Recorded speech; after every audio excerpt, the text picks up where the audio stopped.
Welcome everybody to the Fairmede Hilltop Neighborhood Council meeting. It's Thursday night, March 23rd, 2023. That's 3/23/23. Go figure.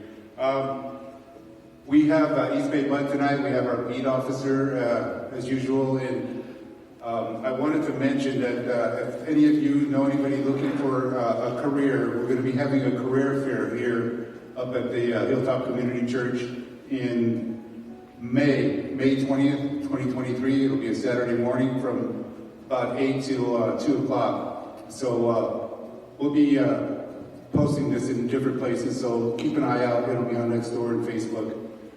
Also, I wanted to mention that we have these new resource guides for anybody that wants to get these resource guides at the desk there at the front, and hope everybody's signed in. So that being said, let's call our beat officer up here.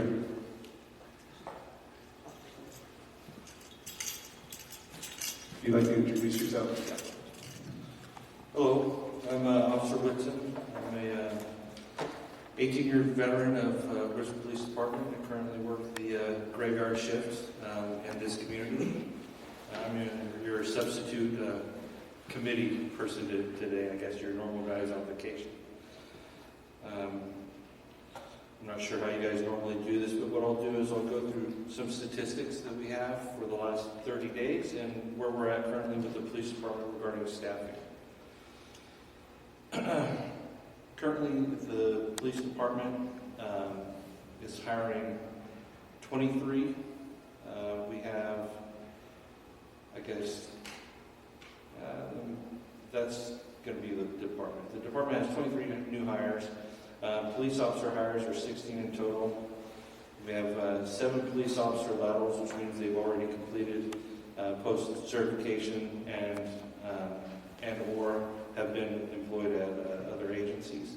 We've got 9 trainees that we'll be putting through the academy. Currently, we have 6 people in background, and that leaves 22 additional vacancies for the police department for staff. Obviously, we've had staffing issues. Our police officers currently are working overtime shifts, forced overtime shifts, where the entire field department is having to select overtime shifts to fill all the vacancies. It's just an extreme amount of open shifts that we have to fill in order to have our minimum staffing allocations. Our records department has hired 2 new people, and that's good. We've been understaffed. We have crime prevention. I guess it's a statistics person that's just started background. Hopefully we'll get that person soon. We have 2 open parking enforcement positions, and that is not a small position. That's a normal citizen position. Our property vault is currently vacant with 1 person, and that hurts us quite a bit. And we hired a new administrative aide.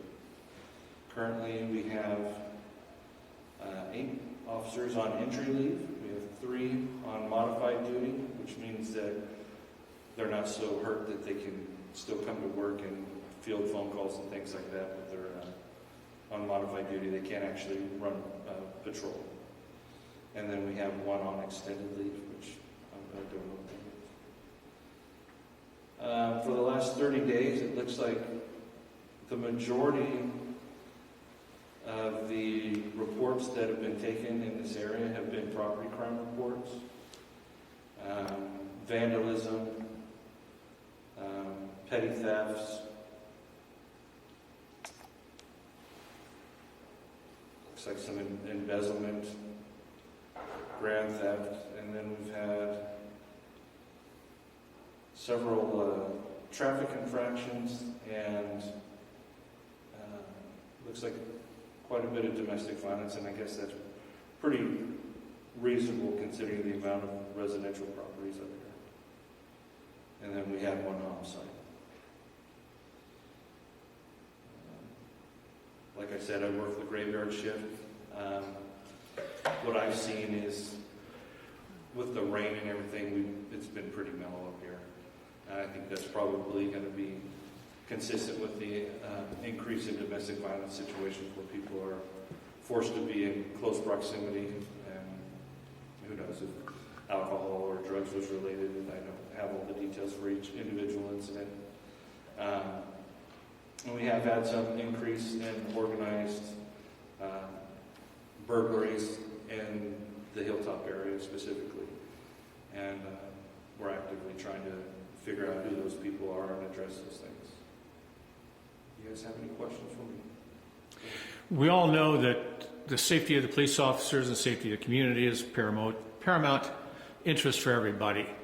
But we also know that when people work an excessive amount of overtime, their wits become a little bit duller, they're not as sharp as they were, their nerves can be rattled. With all this forced overtime, I mean, for instance, on average, how many hours of overtime, or I should say combined, how many hours per week does a police officer put in? And do you think that's has any effect on the safety of yourself or the community? On average, an officer is probably seeing about 6 to 12 hours of overtime a week. I'm sorry, and do they work a normal 40-hour week plus? Yes. Okay. And it definitely affects our ability to work and be as focused as we'd like to. I think that we've become more acclimatized to it. Physiologically, I think somebody who's brand new to being extra exerted is going to have more of an impact than people who do it on a regular basis. I work the graveyard shift, and it's very difficult for me to get held over on a day shift because the graveyard shift is a little harder, I think, sleep-wise. And I'm not sure if that's just nature and light cycles and things like that, or our own physiology, but yeah, we're all more stressed for the fact that we have to work the overtime shifts. I don't personally have an issue with it causing me, much difficulty in making decisions and things like that. But I'm older, and I think I'm a little bit more calm because of my age and things like that than some people. But yeah, a lot of the newer officers, I think that they might struggle with it. It's definitely a high likelihood. I haven't done any research on it personally. Off the top of your head, can you tell us how many sworn police officers we have now? I don't know the exact Okay. numbers yet. I know that we're short at least 22 now. Yeah. So I'd also like to add that I know that most of these officers don't actually live in Richmond, so they have, on top of their hours, they have a commute, a time that can exhaust them as well. That's true. But my question is that we've seen video on Nextdoor where people see their catalytic converters being stolen on video. They're watching their surveillance cameras. What can you say to these people that are looking through their surveillance cameras? Just stay in your house and call 911. Or there was an incident where a guy had a gun and he's pointing it at the front door while his friend was stealing the catalytic converter. Yeah, it's absolutely, things are more dangerous. People have a lot to lose, and they're going to still push the envelope. I definitely say make a lot of noise, call 911. Hopefully they'll take off on their own. I definitely wouldn't confront. I'd like to maybe give an analogy of if you're in the woods and you see a bear. I mean, you're going to make a lot of noise and hopefully scare them off. I mean, we don't want to tussle with something that we're not prepared for. You just never know who you're going up against. The catalytic converters is kind of, it's a unique situation. These guys are professionals. They work in tandem. Their skill set is incredible. I don't know how they do what they do so fast, but they will take a catalytic converter in a minute, 2 minutes. And by the time we get there, they're long gone. And we try our best. If you could get view on somebody to maybe get a description of the vehicle and give that to us when we're on our way there, then we're looking for a specific vehicle. That helps a great deal because I don't know how many times we're responding to a situation we don't have quite enough information, and we drive right by the suspects. And so the more that we can do to help an officer as they're responding to be able to actually find the person, that's going to be our greatest help that we can do as a collaborative. Also, if you happen to see somebody doing donuts or you see a sideshow, what do you recommend a person does? Well, I think that if you can get some kind of a photograph of them, go ahead and get a photograph. Obviously, we're not doing confrontation. Unless you're trained in it, you don't have the resources to deal with the anomalies. And the anomalies happen. And I think that's where people, they feel real angry, that they have to deal with that. So they're like, well, I have a right to express my anger. Well, you don't know what that person is feeling on the other side or what they're going against. You don't know if they have warrants. You don't know if, there's a lot of other mitigating factors that are going to cause them to respond more violently in return to, you point out the fact that they're doing something wrong. So I definitely, license plates are huge. If you get a license plate on a vehicle, that's great. Get a license plate, back away, call the police, and then we can follow up on it afterwards and in a safe way. Great. Touching on what you just described about getting license plate, getting photographs, considering the manpower shortages, does the RPD actually have the resources to investigate the theft of a catalytic converter or donuts or something like that? We still have an investigative division, and they do their best. And kind of like a nurse or a hospital, we triage based off of the severity of the crimes. Based off the severity of the crimes. Property crimes are huge right now. And we have a team of detectives that's what they focus on mostly. With things that involve traffic, we have a traffic division that can also help with some of those investigations as well.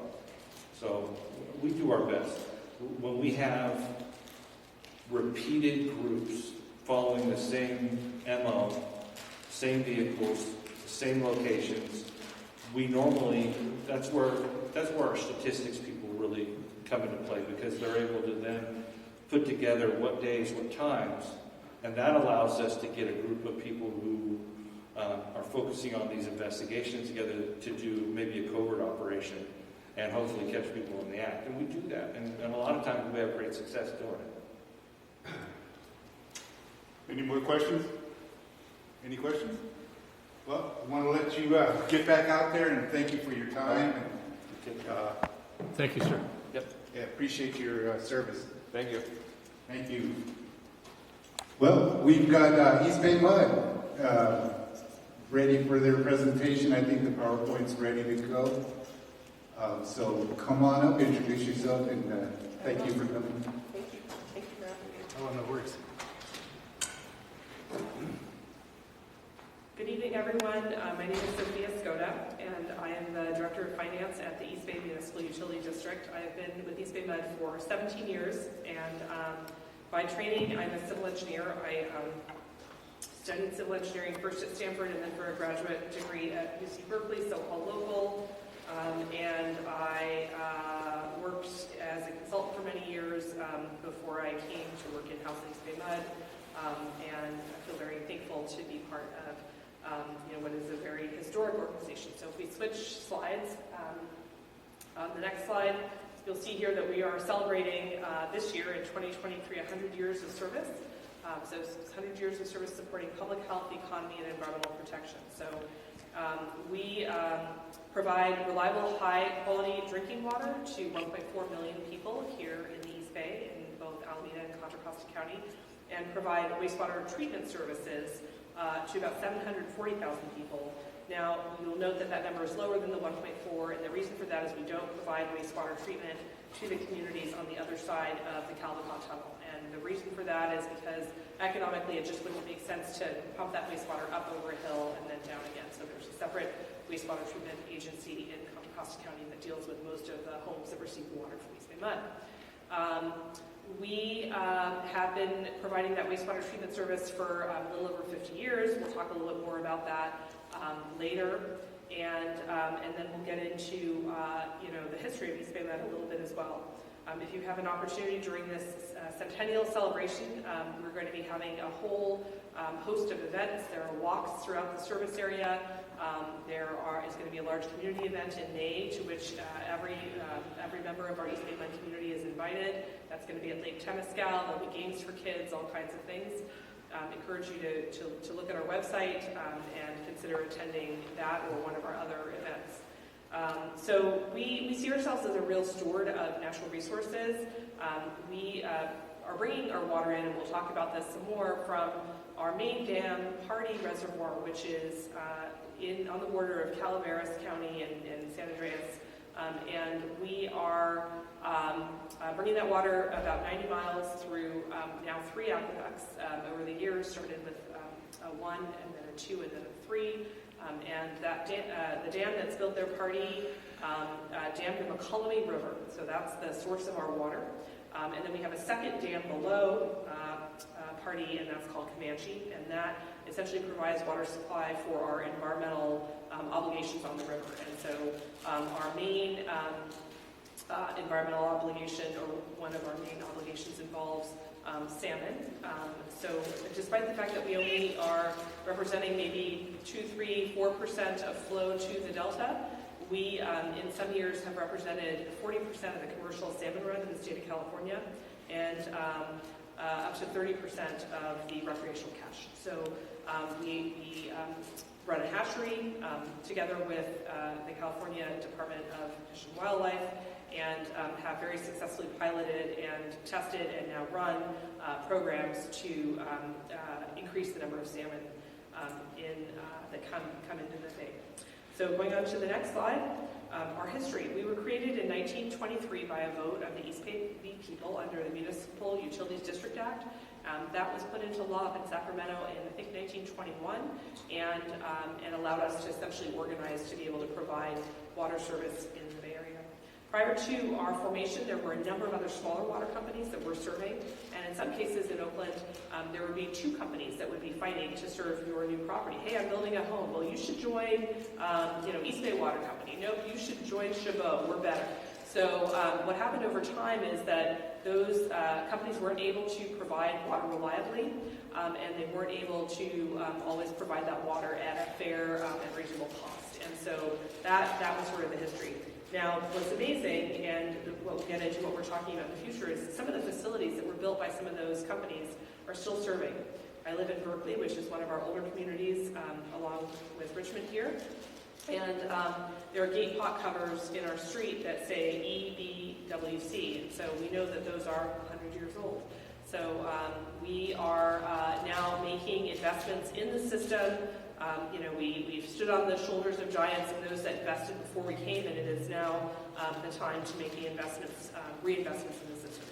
So we talked a little bit about McCollum River and the Hardy Reservoir that was completed in 1929 that brought that water down into the East Bay, and the wastewater treatment plant, which was put into service in 1951. I would like to note, we're in Richmond, and so Richmond has its own wastewater treatment plant. But we do provide, water service, of course, to Richmond, and because we are the water service provider to Chevron, we provide Chevron with recycled water from the West County Wastewater District, whose headquarters are just down the road here.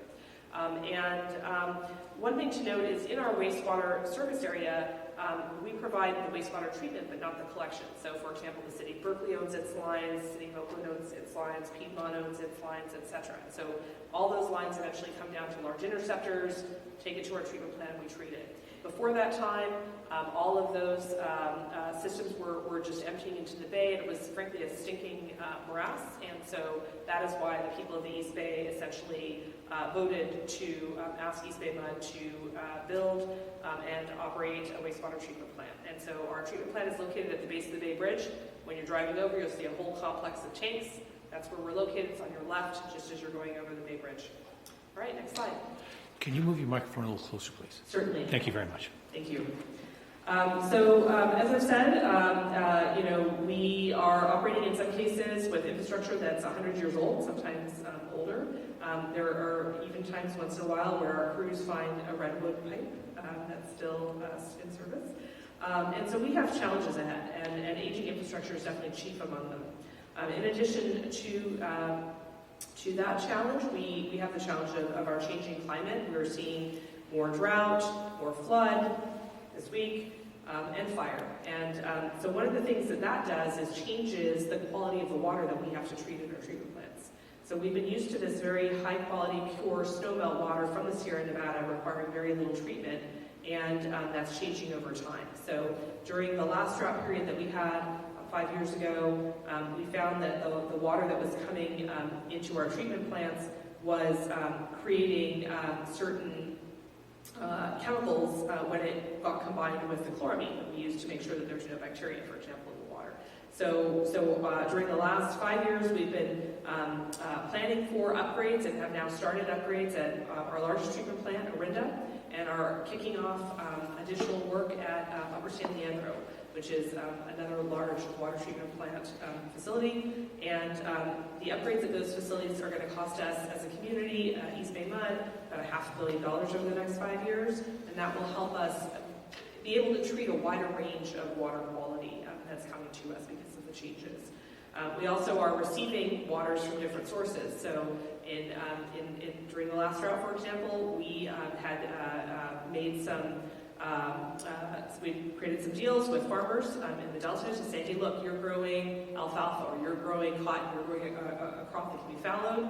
How about we take your water in the years where you can fallow your crop when we need it for the urban areas, and we'll pay you to exercise your equipment, to make sure that you'll have staff the next time that you need to grow, all of that. So those are the kinds of things we're doing. But again, that's not the same quality of water that we're used to, and so our plants do have to change to accommodate that.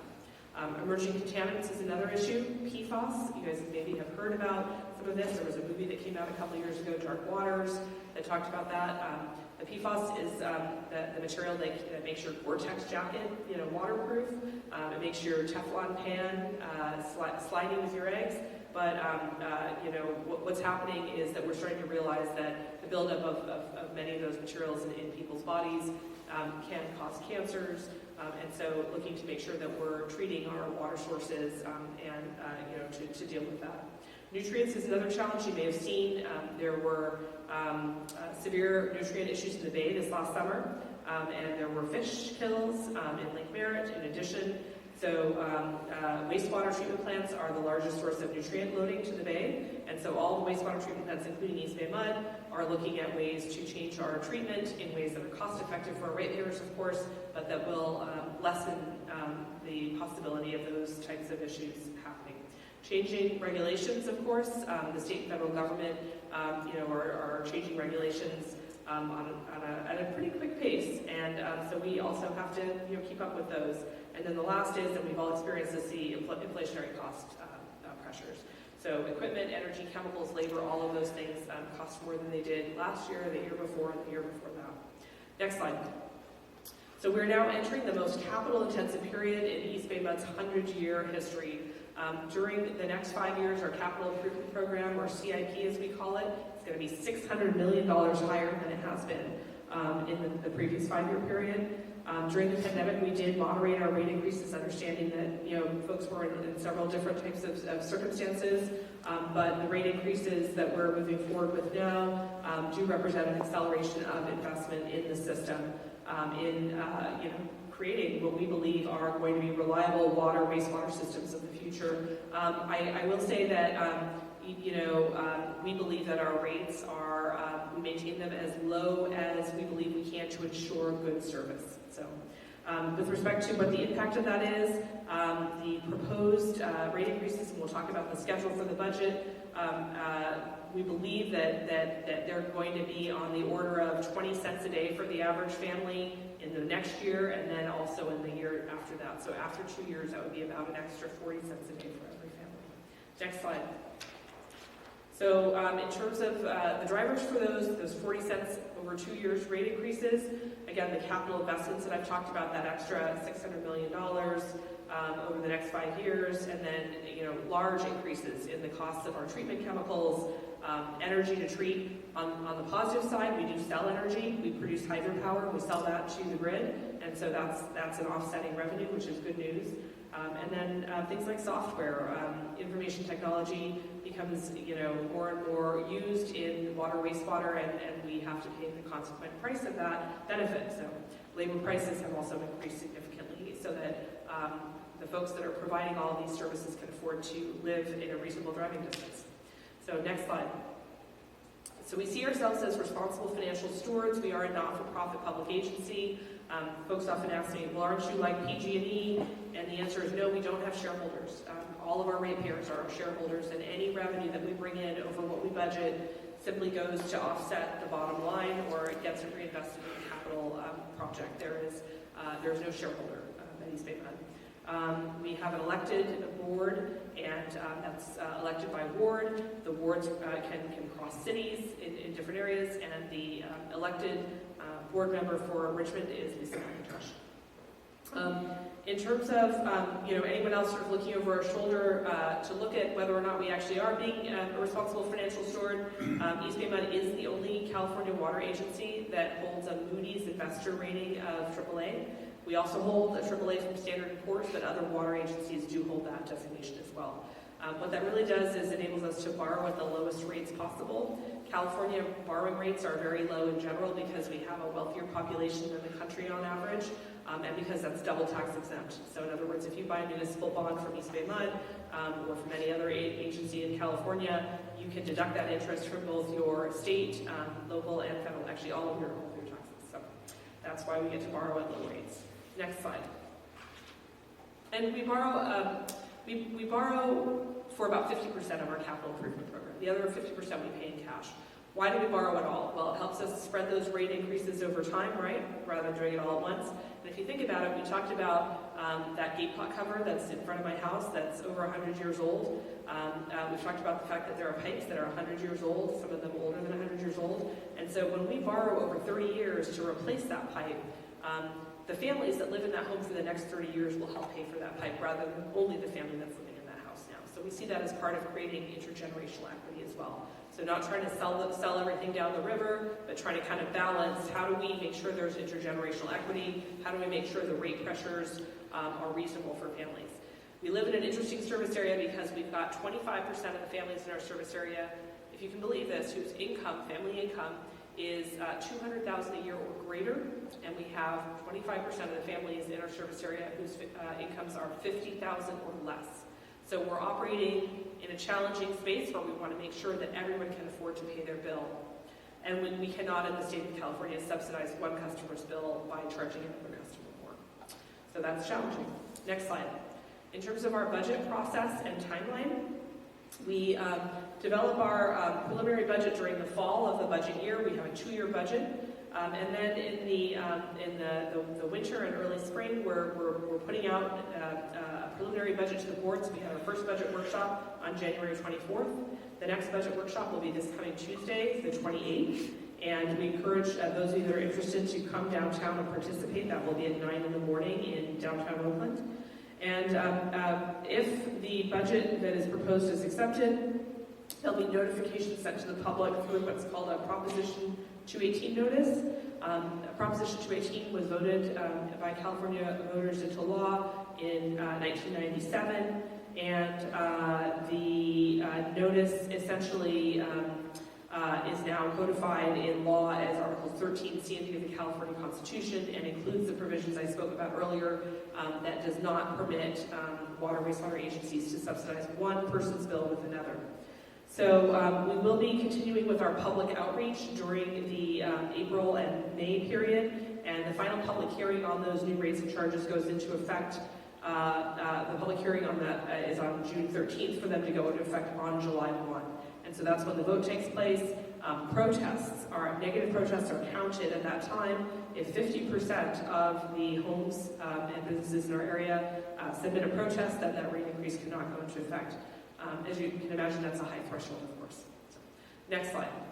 So this is just kind of a graphic that shows, of a dollar that we receive from you, where does it go? So as I said, we're sort of a construction company that operates what we construct. So 56 cents, more than 50 cents is going to infrastructure improvements. About 28 cents is going to water service, so storage, treatment, delivery, system maintenance, all those kinds of things. One thing that I think is particularly interesting is about 50% of the homes in our service area are assured by gravity.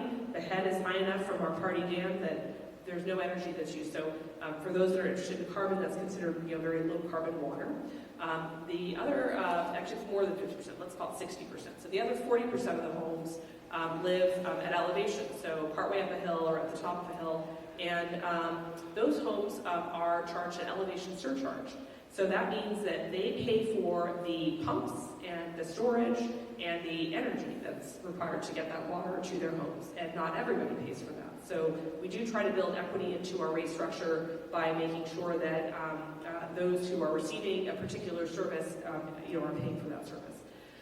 Going down the list here, 7 cents roughly in administration, 4 cents for customer service, and 3 cents for natural resources management, and another 2 cents for regulatory compliance.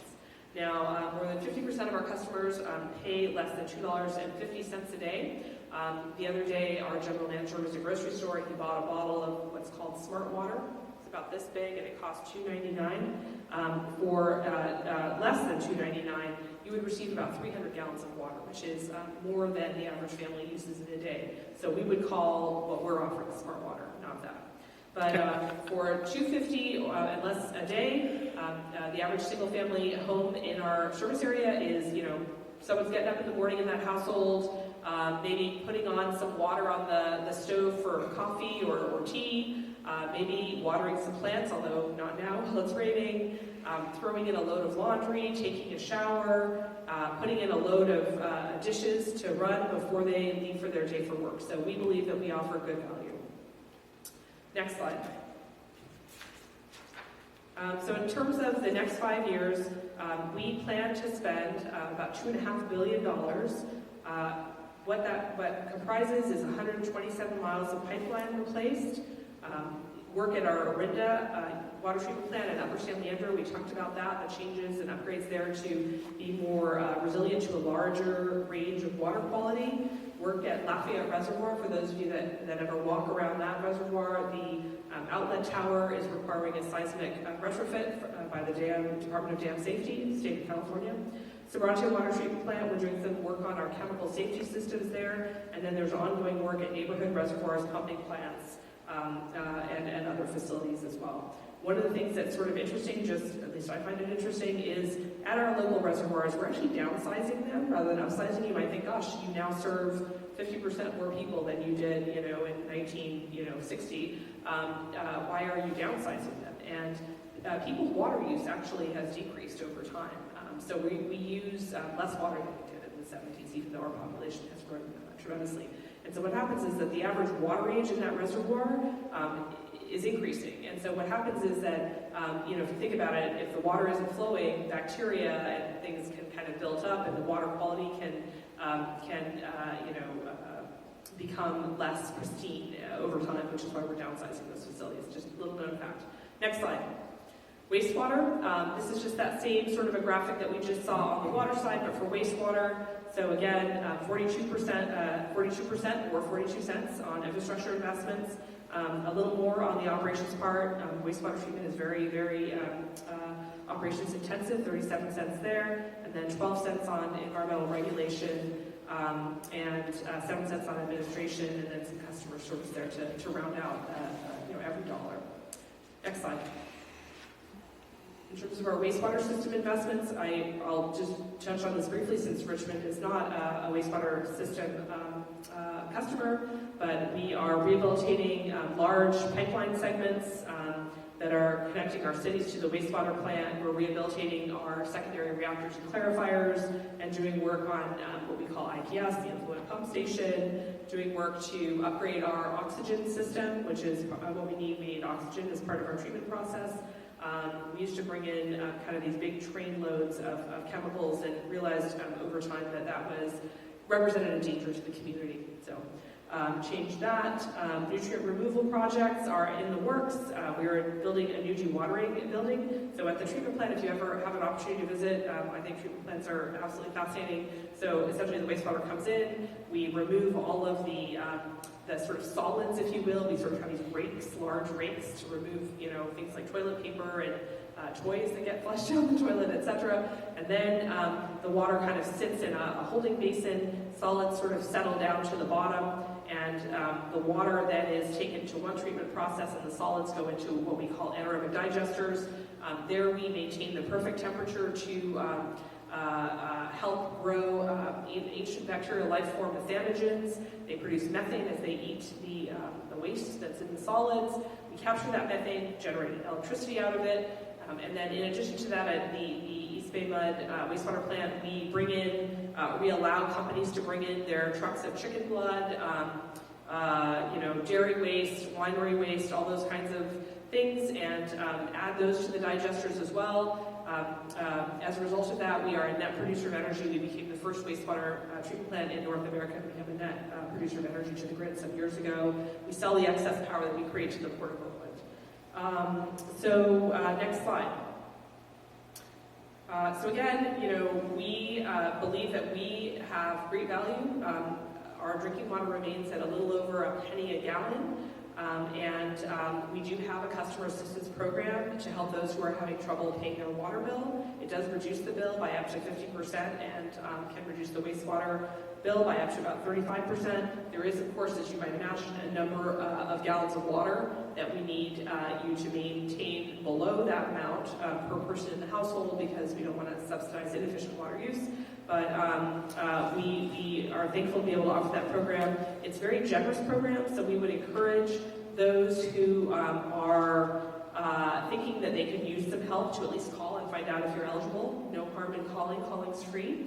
On our next slide, I believe that we've got a photo of a QR code, and if you would take a picture of that on your phone, or if you're watching this on video, you can snap a pic, and it'll take you to our website to find out about our customer assistance program. If you're wondering, how do you pay for that when you just told me you don't subsidize one customer's bill with another? The answer to that question is that we have property, as you might imagine, in a lot of different areas because of the work that we're doing. And so we, for example, lease those properties to cell phone providers, and the cell phone providers pay us well for that. And so we're able to use those funds to offer a customer assistance program. Moving on to our next slide. And I'm closing out here. We really see ourselves as a community partner. These are some folks of our staff at work and at play. We live here, we work here, and we work rain or shine, day or night, we're on the job. And I'm here to answer any questions that anyone might have. Thank you. Yes? The Sandtown Reservoir, how does that figure into East Bay Mud? So about 90% of our water comes from the Party Dam country, but we do have 10% local storage. So basically we've got Lafayette, we've got Briones, we have San Pablo, and so that's all part of that system. So in a severe drought, we could tap those water supplies and treat them. We also use them a little bit as kind of an intermittent storage, like if we're doing work on a certain facility, then we can kind of draw from a certain reservoir so that we can keep another facility out of service while we're doing some work. So it offers us a lot of different sort of possibilities. Good question. And we also offer a lot of recreation, and San Pablo is one of our main recreation facilities. We actually have a wonderful map of a lot of hikes throughout Northern California. We own a lot of land because of what we do, and have great camping sites, and would encourage folks to check that out. You can also go online to get a day pass or a year pass to hike our trails. Would encourage you to look into that as well. We also have, if you're a hunter, we have a range where you can go. That's a Comanche hunting preserve. That was what the community wished at the time that we built Comanche Reservoir. So we offer a lot of recreational opportunities as well. Thank you. Yes.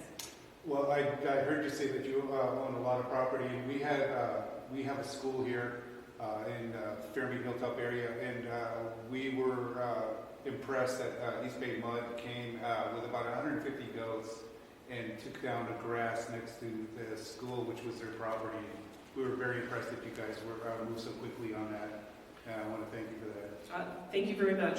Yes, the goats are our employees via subcontract. They do a great job, and they're a great ambassadors for our work. But thank you for letting us know also there was an issue. Yeah, I also wanted to ask, have you guys gotten into desalinization plants? Good question. So we have a water supply master plan that we update periodically, and it has a whole host of water supply alternatives. The cheapest water supply that we have is conservation. So it's, just having people use less. But certainly as you kind of move down the list, desal is on that list. It's not high on the list though because the cost of energy and in addition to the capital cost to actually construct the facility is very high. So things like groundwater banking, transfer waters, these are different water supply alternatives that we find are more cost effective. Even recycled water, which is still very expensive. So it's on the list, it's just not very high on the list for our particular area, given the other alternatives we have. I would encourage you to take a look at that document, and if you have feedback on it and ways that we could make it either more user-friendly for the community, or if you wanted to digest and you didn't think it was helpful, please let Mona know. I think we always want to make that information accessible. Question? Several of them, actually. First, great presentation. I learned an awful lot from it, and you did a great job of presenting it. Thank you. Kudos to you on that. Now, this is a blue-collar community. We appreciate unions. Are those goats unionized? Huh? Those goats are not, but we have a union process, and we took that contract through the union process, and so the unions were informed and aware. Okay. And I know that most of your presentation revolved around finances, but you did mention infrastructure. I'd come prepared to talk about the infrastructure changes here in Richmond, including my own front yard, where I couldn't get out of my own house today because of their tearing up the street. We've got a 12-block area there. And if you're not prepared to respond to that particular thing, since you're dealing with finances, yes. Just say so. I understand that. Go ahead and ask the question. My colleague is also here today, Mona Favorite Hill behind me, and she works in our public affairs office, and she might be more informed about a specific construction project. But have at me, and we'll do Okay, our best. well, this is a generic project, a generic question on there. It only took 41 years to get my street repaved. I called in every political favor that I could, and I have a lot of them. I actually sent a message to the city manager saying, hell hath frozen over, because we finally got my street repaved. And then EBMUD comes and rips it up. Now, the patch jobs that they do, Not as good as the... well, we've got I've got over 350 in this 12-block area, 350 many potholes and many speed bumps because of the unevenness of there. But even after they try to smooth things over, it doesn't look so pretty anymore. You've got a gray street with a jet black strip or squares on 2-foot squares on there. Can we expect that EBMUD will do anything to try to make the neighborhood better before they pack up and move out of there? So this is what I would say that I do know, and then I'll let Mona add anything if there is anything to add. So we try very hard when we're putting together our capital improvement program to let all of the cities that we are doing work in know what we plan for the next 5 years. So we do it 5 years in advance, and we say, here's our plan. Is there any way for you guys to do any work that you're going to be doing in this area so that we can coordinate? So we do try to do that. But what happens sometimes is that priorities change, either for us or for the city that's involved. And so I don't know in this case whether the city priority changed or whether EBMUD's changed. There may have been a big leak all of a sudden, and maybe we had to all of a sudden replace the pipe, I'm not sure.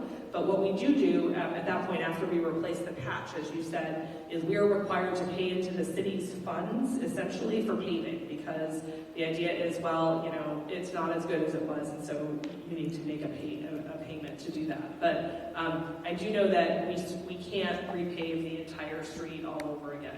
Mona, have I missed anything out? Is there anything you want to add? With some cities, we have a partnership agreement. We have it with Oakland and a couple of the other cities where we pay them, and then they go back and pay the whole street. But that agreement has to be worked out in advance, and it's something Richmond would have to work out with us. We coordinate with Richmond quarterly. So Okay. And it Maybe you can depends- help us with that. Yeah, and it depends on what area it is, and it's up to the city to decide whether or not they want to do a full repaving, or whether they're going to stay with a trench paving. And the money you give to the city is a public document? Yes, it's Everything that we do is Right. Okay. yeah. You know, thank you on that. Last thing I have to say, this community, like Berkeley, for instance, we conserve water a lot more than some of our good friends out in Alamo at 12,000 gallons a day. Okay? Now, personally, my bill, month in, month out for year after year, I'm using 12 gallons a day. That's some pretty good conservation. And yet my bill just keeps skyrocketing. I know it's service fees, but where is the incentive for us to reduce our water usages when we see our good friends in Alamo just getting fined pocket change for using 12,000 gallons a day? So, so one thing that I would say is that you're right. Thank you for acknowledging that we're providing a service. I occasionally have people that call and say, hey, listen, if I use hardly anything, I should pay hardly anything. And one of the things that I usually tell them a story. So until about 5 years ago, I lived for 20 years in an apartment building a block away from where I am now, and my neighbor upstairs lived in Australia most of the time. And twice a year she would fly into Berkeley. Why she was able to do that, I don't know, and come to stay for a month. And so I don't think it would be fair for her to only pay for 2 months, because we're at the ready and she can come in from her airplane ride, take a shower, flush the toilet, do all the things that she wants to do and pay nothing, for 10 months out of the year. So that's what I usually share is, it is a service. It's not about the water. It's about the fact that we're bringing it right to your front door and that you can turn your tap on. So thank you for acknowledging that's really the issue, is the service. The one thing that I will say is that while we have to comply with cost of service, that as it turns out that we have looked at our cost of service and determined that it does cost us more to provide higher amounts of water on peak summer days. And so our rate structure is a tiered rate structure with 3 tiers. Since you are using only 12 gallons of water a day, you've never seen a tier 2 or a tier 3 charge. And it's several multiples of orders, higher than what tier 1 is. And so for that 12,000 gallons a day, they are paying at the highest tier of that water. Now, the fines that you saw are separate. Now, that's interesting. So the fines have nothing to do with our actual water service itself. What it is that under California law, we're able to say, during a drought, if you use more than this amount of water, that's a misdemeanor. And so we're going to give you a fine for the misdemeanor. And then because it's a misdemeanor, this was not a choice by East Bay MUD, but this is the way that the law works. The newspaper can call East Bay MUD and say, we'd like a list of everyone that committed a misdemeanor, and we, by law, have to provide it to them. So, I clipped those articles out.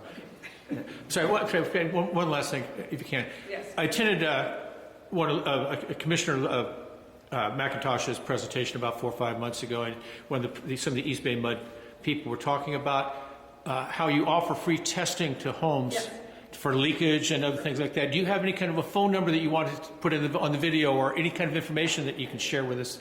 Okay, so Mona does have a phone number, and she'll give it to me in a minute, and I will say it so that everyone will have it.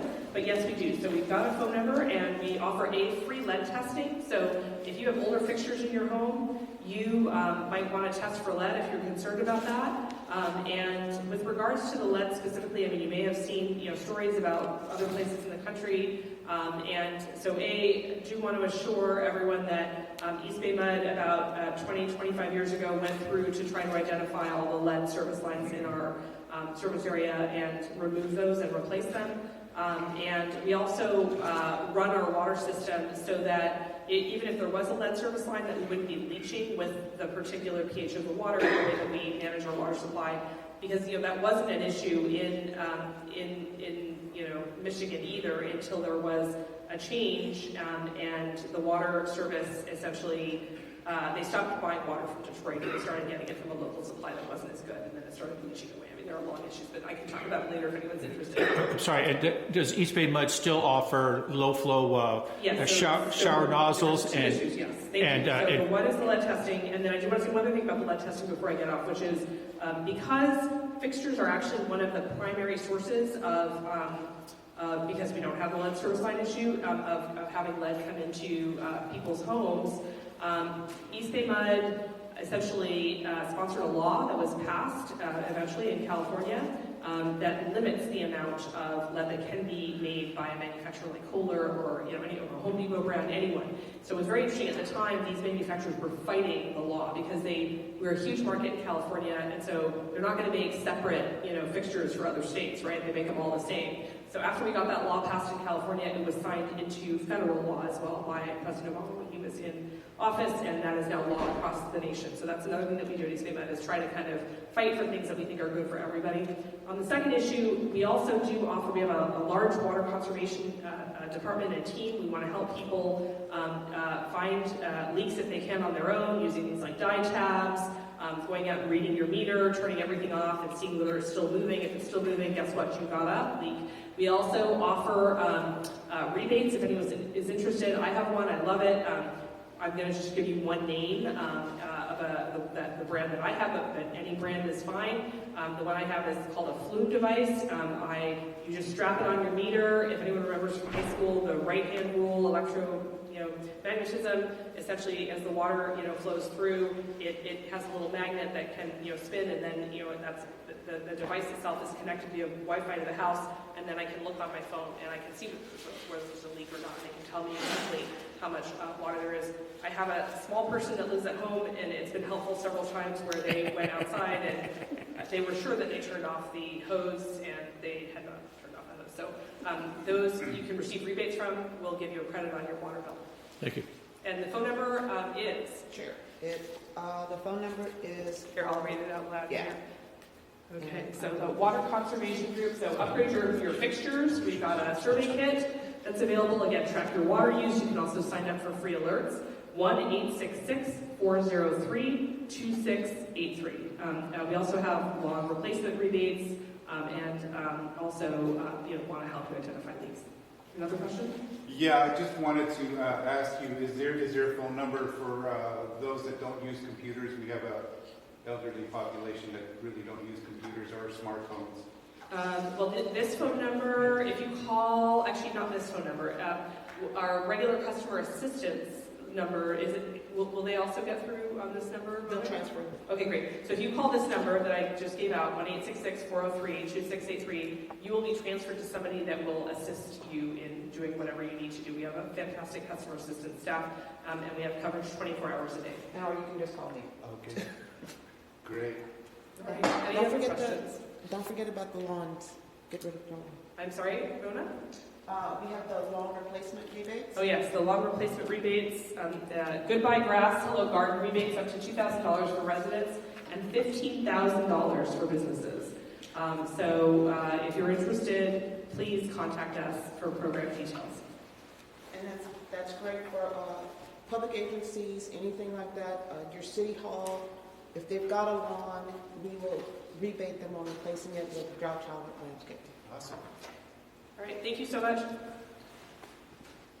Well, thank you so much for everybody for coming in, and thank you for the presentation. And stay warm, watch out for the wind, and we'll see you next time. Thanks again. Goodbye.